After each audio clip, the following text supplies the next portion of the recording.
Hi everyone! Welcome back to the channel. If you've ever wanted a clear picture of how your products or services are performing in QuickBooks, you're in the right place. Today, I'll walk you step by step through how to run a sales by product report in QuickBooks Online. By the end of this video, you'll know exactly how to access it, customize it, and get meaningful insights for your business. So let's dive right in. The first thing you'll want to do is head over to the Reports menu.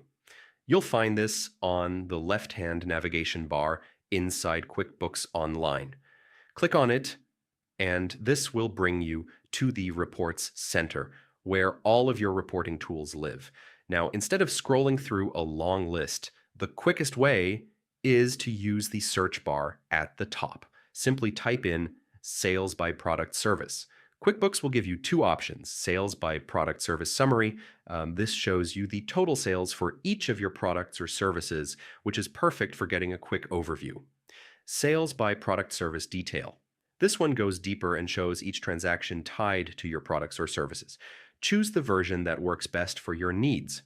Once you've opened the report, the next step is to customize it so the information is most useful for you.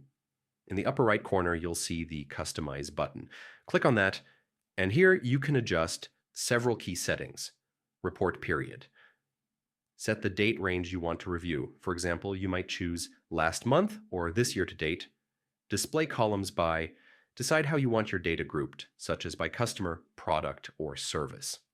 Filters.